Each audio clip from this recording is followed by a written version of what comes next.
ខ្មុំព្រៃចង្អេរមកសបុកនេះហ่าបងប្អូនបងប្រុសខ្ញុំគាត់កាត់យកក្បាលទឹកឡើង2ដងហើយបោកទាំងអានេះម្ដងទៀតសរុបទាំងអស់ឡើង3ដងល្មមហើយមេឡើងស្រេកអូយបងប្អូនហើយមេខ្មុំខាយចែកនេះមហាសែនកាចខ្ញុំឯនេះកំពុងតែប្រចាំងកាមេរ៉ាថតឲ្យគាត់នឹងខ្មុំតិចដៃឡើងហើមស្ពុលដោយសាកសពតែទឹកអញ្ចឹងដោយសារតែយើងយកក្បាលទឹករបស់វាច្រើនលើកច្រើនសារអីអញ្ចឹងណាបងប្អូនពេលដែលយើងយកលើកនេះគឺអត់មានដុំក្បាលទឹកទេហើយកូនរបស់វាចាប់ដើមញាស់អស់ហើយគឺវាអត់ធ្វើដុំក្បាលទឹកដូចលើកមុនទេគឺវាដាក់ទឹករបស់វាទៅនឹងបតិសនៈផ្លិតរបស់វាតែហ្មងឃើញអញ្ចឹងណាបងខ្ញុំគាត់ចាប់ដើមកាត់យកទាំងផ្លិតសបុករបស់វាទាំងអស់តែហ្មងពោះទឹករបស់វាគឺនៅជាប់នឹងផ្លិតនឹងកន្លែងផ្លិតត្រង់ណាអត់មានទឹកគឺគាត់កាត់ទម្លាក់ទៅក្រោមខ្លះគាត់យកទៅកន្លែងផ្លិតណាដែលមានទឹកទេខ្មុំចង្អេរផ្លិតរបស់វាធំឡើងចិត្តប៉ិនចង្អេរហើយខ្លះទៀតធំជាងចង្អេរទៀតបងខ្ញុំកាត់ដាក់បានឡើងមកធុងពេត្រូយាយមែនណាបងប្អូនខ្ញុំអត់យាយលេងទេខ្មុំខែនេះកាចណា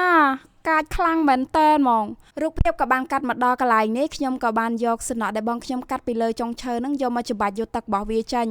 ឃើញថាបបាបងប្អូនវាអត់ងាយស្រួលដូចដុំក្បាលទឹកវាតែហ្មងទេអាទឹកនៅតាមសំណក់នេះច្បាច់ទៅរៀងបបាដែរប៉ុន្តែទឹករបស់វាខាប់ល្អណាបងប្អូនច្បាច់ហើយអត់ចង់ចេញពីសំណក់ទេហើយទឹករបស់វាច្បាច់ចេញមកគឺយើងត្រូវការប្រើកម្លាំងម្រាមដៃសកត់សំណក់វាខ្លាំងណាបងប្អូនលើកទី1ដែរបងប្អូនអាសបុកហ្នឹងណាយូរជួបម្ដងដែរទេមិនសូវបានជួបញឹកញាប់ទេធម្មតាទេនៅពេលដែលវា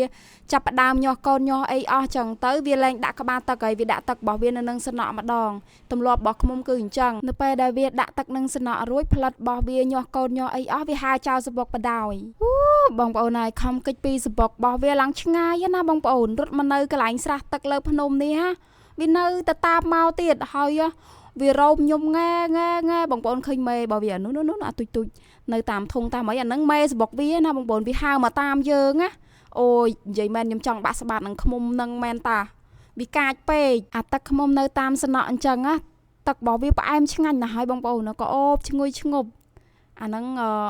នៅនឹងដើមមានព្រៃដឹងវាយកផ្កាអីទេអាហ្នឹងក្លិនរបស់វាឡើងក៏អូបឈ្ងុយទឹកឃ្មុំមានគុណប្រយោជន៍ច្រើនណាស់យើងអាចយកទៅប្រើប្រាស់បានគ្រប់តម្រូវការដែលយើងចង់បានទាំងសុខភាពទាំងសម្រស់បានគ្រប់យ៉ាងតែហ្មងប៉ុន្តែយើងប្រើទឹកឃ្មុំនឹងបានផលលុះត្រាតែទឹកឃ្មុំនឹងជាទឹកឃ្មុំដែលសុទ្ធពិតប្រាកដ 100% natural សុទ្ធណាបើសិនជាទឹកឃ្មុំនឹងអត់សុទ្ធគឺយើងប្រើប្រាស់អត់បានផលទេប៉ុន្តែបើបងប្អូនមករកទឹកឃ្មុំខាងខ្ញុំវិញកុំភ័យកុំព្រួយកុំបារម្ភថាទឹកឃ្មុំរបស់ខ្ញុំមិនសុទ្ធទឹកឃ្មុំរបស់ខ្ញុំគឺសុទ្ធពិតប្រាកដ 100% ហើយខ្ញុំទៅសារភ្ញៀវខ្ញុំណាបងប្អូនគាត់ពេលខ្លះគាត់មកសាករបស់ខ្ញុំម្ដងកន្លះលីត្រគាត់មកលើកក្រោយទៀតទិញ2លីត្រមកលើកក្រោយទៀតទិញ3លីត្រអីចឹងទៅភ្ញៀវខ្លះគាត់ប្រាប់ខ្ញុំថាមូលហេតុដែលគាត់ទិញទឹកឃ្មុំខ្ញុំណាគាត់ឃើញខ្ញុំតស៊ូហើយគាត់ចង់ជួយទិញខ្ញុំប៉ុន្តែបន្ទាប់ពីគាត់បានទិញហើយគាត់ដឹងថាសុទ្ធគាត់មកទិញទៀតពេលដែលគាត់បានទឹកឃ្មុំសុទ្ធពីខ្ញុំចឹងណាគាត់អរគុណខ្ញុំហើយគាត់ឲ្យពរឲ្យជ័យខ្ញុំទៀតហើយបងប្អូនភ្ញៀវរបស់ខ្ញុំភាគច្រើនគាត់ទិញយកទៅធ្វើថ្នាំបងប្អូនស្រីខ្លះគាត់មានផ្ទៃពោះមានអីអញ្ចឹងទៅគាត់ទឿនខ្ញុំគាត់ប្រាប់ខ្ញុំគាត់ប្រាប់បជាខ្ញុំឲ្យបជាទៀតសុំអាសុតណាបងសុំអាសុតព្រោះអីខ្ញុំពោះធំអូយខ្ញុំលឺឲ្យខ្ញុំអាណិតណាយីមែនគាត់ខ្លាចអត់បានអាសុតណាខ្ញុំមកប្រាប់ក្នុងវីដេអូនេះអញ្ចឹងសុតពិតប្រាកដ 100% អត់កុហកភ្ញៀវទេហ្នឹងហើយបងប្អូនទាំងអស់គ្នាវីដេអូរបស់ខ្ញុំគឺមានតែប៉ុណ្្នឹងនោះទេអរគុណបងប្អូនទាំងអស់គ្នាជួបគ្នានៅវីដេអូក្រោយ